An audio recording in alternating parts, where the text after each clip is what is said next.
here at home.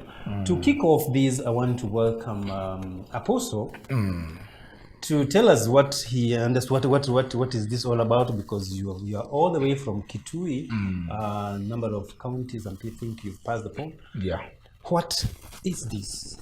Yeah, democratic growth, it's one of the very critical subjects that we really need to focus on as a nation. Because, you cannot have a nation that even after over 50 years, we are still addressing issues that they don't really matter. Not because they are not issues, but they don't really matter. There are things that should matter at a certain age. Okay. So if Kenya is 50 and above old, there are things that we are supposed to really focus on. So the democratic growth, or the growth of a democracy, it's very, very important subject. And maybe one of the things that I can say as we move forward is that every growth is engaged. The only growth that happens automatically, it's a biological growth.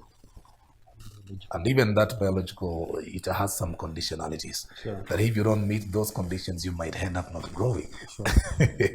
So every growth is engaged. Yes. And any nation or any people that wants to grow in a certain field, in a certain area, they must be willing enough to engage that growth. Okay. So I think, Manipal, as a nation, we have to come to a place or to a point where we can be honest enough and engage on a discussion that touches on the real issues that are affecting our democracy, that are affecting our day-to-day lives as a nation. Because you are never going to have a democratic growth or a nation that is going to grow democratically if the real issues that are touching on the lives of common Mwananchi are not being addressed. Because these people that are on the ground there, they have issues. And when they elect leaders, they have expectation. And for them to get to a point where now they develop confidence with either the process or either the system that runs the process, there are issues that must be addressed. Growth is engaged, is not wished. Growth is engaged, not wished. So I'm just looking at our country right now presently, and I'm looking at some of the things that are happening outside there, even on the on the field, on the ground.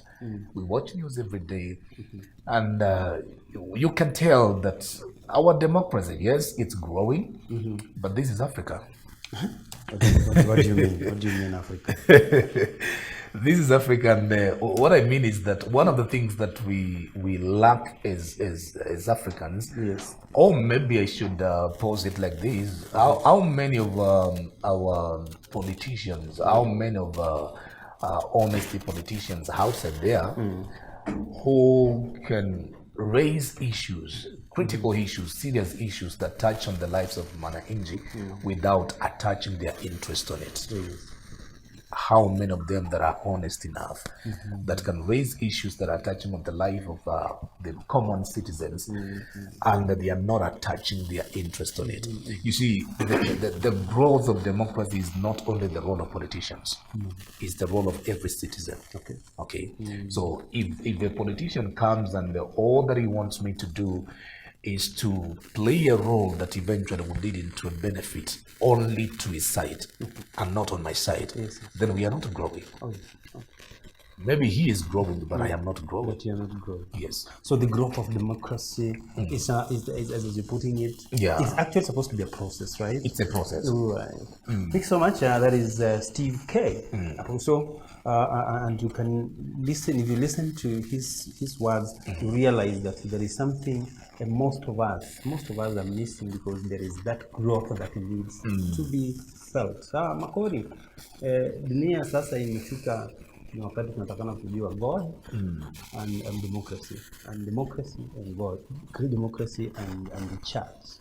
Do you think the church, just in a definition, your take, unafikiria democracy ina grow vipi, ama where is this democracy in the church and the growth?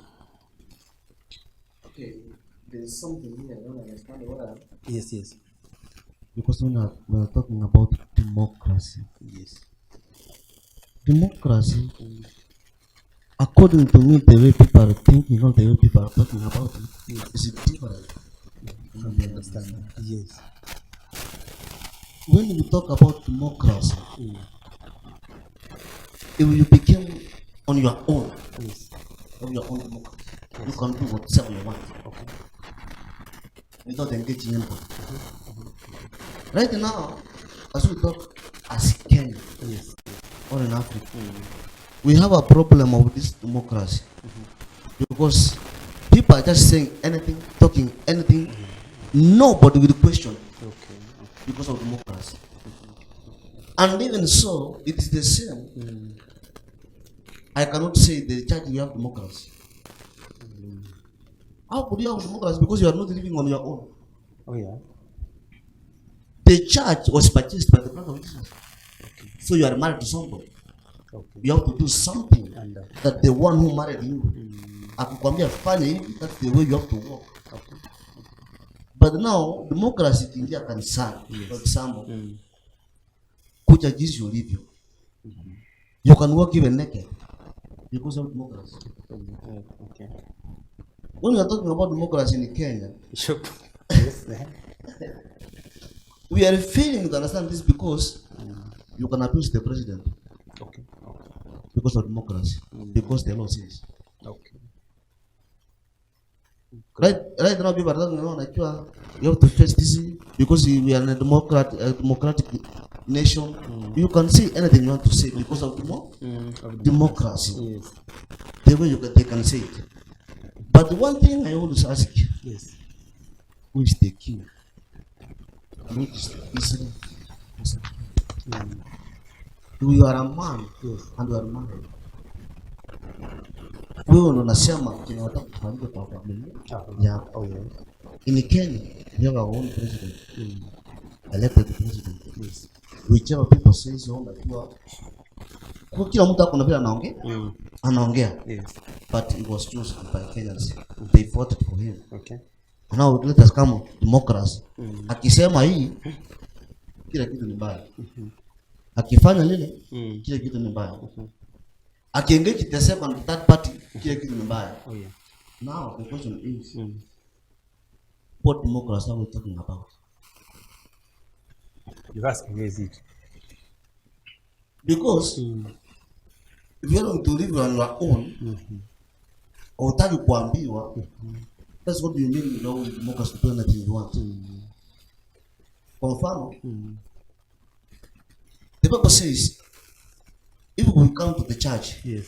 there are principles. Without holiness, you cannot see God. Yeah. Now, I want you to help me apply democracy without holiness. Tell me. It is impossible to please God without holiness. Sure. Now, mtu amekuja amevaa miniskirt. I am preaching there. I am a pastor. I am at the pulpit. Amevaa naked. Una expect niangalie wapi? Juu.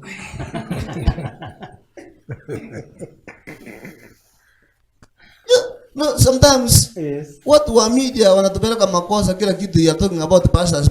Yes. The question is, your wife akitoka kwa nyumba alikuwa democracy. Akafaa vile anavyotaka. Oh, my dress, my code, my dress, my choice. Yes. And then unakuja kwa mwanaume, niko pale kwa madhabahu na ubii. Let me ask you, ukikuja kutoka kwa nyumba yako, you are free. With your own democracy. Unakuja, umekaa pale kiti cha mbele. And then unajua wakifaa hivi wanajua tisi atajua amefaa vibaya. Anajua halafu anakaa ile kiti ya mbele. Anaanza kuning'iniza kiti akiinua miguu juu. Na mimi niko pale kwa madhabahu. Unapanga neno. No, baby, hiyo neno litaingia. You are living in democratic country. Hakuna democracy. Hakuna kitu kama hiyo. Mwenye atakwambia democracy church hakuna. Ukikuja utakuja shule ulipokuwa. Ukiingia hapa lazima ubandike. Kama ubandike kwenda ukiendana. And I think mimi Mungu wa Mungu, by the way, I think mimi concern ndio tete. Ukija in my church niko na nyongi. Unaona? Exactly. So kwa kuna democracy. Aje Okay. pale kwani Yesu alipoingia hekaluni alipata watu wanafanya business kwa hekalu alifanya nini? Pokea My mjereko viewers. ukienda ukienda. My viewers, you have a right to make a choice and also make the right choice, because if you go to Makori's church, Bishop Makori, I'm sure you adhere to these rules and law.